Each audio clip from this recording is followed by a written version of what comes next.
여러분 평안하십니까? 오늘도 말씀과 함께 주님의 은혜 가운데 거하시기 바랍니다. 오늘 말씀은 에스겔 22장입니다. 오늘 본문 에스겔 22장에는 야훼의 말씀이 내게 임하여 이르시되 라는 구절이 세 군데 나오는데요. 이 말씀을 통해 전개되는 세 가지 메시지의 공통적인 주제는 예루살렘의 죄악이 너무나 크다는 것입니다. 그래서 하나님의 심판을 돌이킬 수 없는 지경에 이르렀다는 것입니다. 2절을 보면 예루살렘을 피 흘린 성읍이라고 묘사합니다. 이 상당히 충격적인 용어죠. 하나님의 백성으로서 경건하고 의롭게 살아야 할 사람들이 하나님을 떠나 우상을 숭배하더니 어느덧 잔인하고 난폭한 사람들이 되어서 남의 피를 흘리는 것을 대수롭지 않게 생각하는 자들이 되고 말았습니다. 하나님의 말씀을 떠나 살면, 은혜 가운데 거하지 못하면 사람들은 난폭해집니다. 교회도 은혜가 사라지면 사람들이 서로 다투고 싸우고 추한 모습이 드러나게 되는 것이죠. 자기 안에 있는 죄성이 성령님에 의해서 통제되지 못하니까 자신에게 있는 난폭함과 추한 모습이 그대로 드러나게 되는 것입니다. 우리가 성령 충만을 구해야 하는 이유가 바로 그 때문입니다. 성령을 따라 행할 때 육체의 욕심을 이루지 않을 수 있기 때문입니다. 선지자는 예루살렘의 죄악상을 구체적으로 고발하는데요. 영적으로 도덕적으로 타락한 예루살렘의 실상을 구체적으로 열거합니다. 대표적인 것이 우상 숭배, 그리고 그에 따르는 도덕적 타락입니다. 하나님이 아닌 우상을 만들어 섬기고 또 근친 상간의 죄를 짓거나 이웃의 아내와 가증한 일을 행합니다. 그리고 자신의 이익을 위해서 뇌물을 주고받고 또 이웃을 속이는 등의 불의한 일을 서슴지 않고 행합니다. 무엇보다 지도층의 죄악이 심각합니다. 먼저 왕을 중심으로 한 통치자들이 자신들의 권력을 이용해서 사람들의 생명을 쉽게 빼앗고 재산과 보화를 탈취합니다. 이스라엘의 왕은 하나님의 권위를 위임받아서 하나님의 백성을 통치하는 대리인과 같은 사람입니다. 그렇기 때문에 왕의 통치는 곧 하나님의 통치를 상징하는 것이었죠. 그러므로 이스라엘의 왕은 먼저 스스로가 하나님의 말씀을 잘 준수하고 말씀에 따라 백성들을 다스려야 하는 의무가 있었습니다. 그러나 안타깝게도 이스라엘의 왕들은 하나님의 권면을 무시하고 세상의 방식을 따라 정치를 했던 것이죠. 그들은 자신들이 더 많이 갖기 위해서 백성들에게 과도한 세금을 부과했고 세금을 제대로 내지 못하거나 빌린 돈을 갚지 못한 사람들은 옥에 가두었고 그 결과 옥에서 죽어가는 사람들이 나오게 되었던 것입니다. 정치 지도자들과 권력자들의 죄악뿐만이 아니라 영적 지도자들의 죄악도 심각했죠.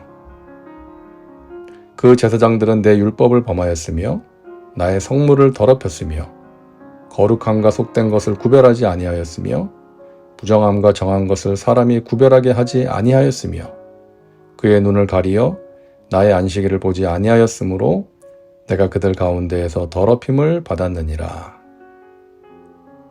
제사장은 하나님의 말씀을 가르치고 집행하는 사람들이죠. 그럼에도 불구하고 그들은 하나님을 두려워하지 않고 말씀대로 행하지 않았습니다.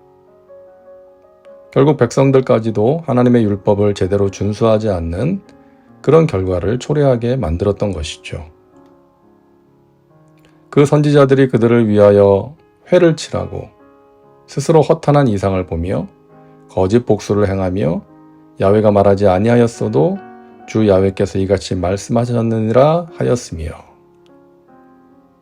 제사장뿐만이 아니라 선지자들도 썩어 빠진 지도층들과 한 통속이 되어서 불의를 정죄하고 회개를 촉구하기는커녕 그들의 죄를 눈감아주고 오히려 부추겼습니다. 사람들의 죄를 고발하고 돌이키게 해야 할 사람들이 그들의 죄 위에 회치를 해서 덮어주었다라고 말씀합니다. 그리고 하나님께서 하신 말씀이 아님에도 하나님의 말씀이라고 하면서 사람들에게 거짓말을 전했던 것이죠. 자, 오늘 본문 에스겔 22장은 이렇게 마무리됩니다. 이 땅을 위하여 성을 쌓으며 성 무너진 데를 막아 서서 나로 하여금 멸하지 못하게 할 사람을 내가 그 가운데에서 찾다가 찾지 못하였으므로 내가 내 분노를 그들 위에 쏟으며 내 진노의 불로 멸하여 그들 행위대로 그들 머리에 보응하였느니라. 주 야훼의 말씀이니라. 하나님께서는 죄악된 땅을 위해 중보하는 의인을 찾지 못하셨다고 말씀하십니다. 무너진 성벽 사이에 서서 하나님께서 이 땅을 멸하지 못하시도록 간구하는 그런 의인을 찾지 못하셨다는 것이죠. 우리가 알고 있는 것처럼 소돔과 고모라는 의인 10명이 없어서 망했습니다. 그런가 하면 하나님께서는 모세 한 사람의 간절한 중보기도를 통해서 이스라엘을 멸하시려는 마음을 돌이키셨습니다.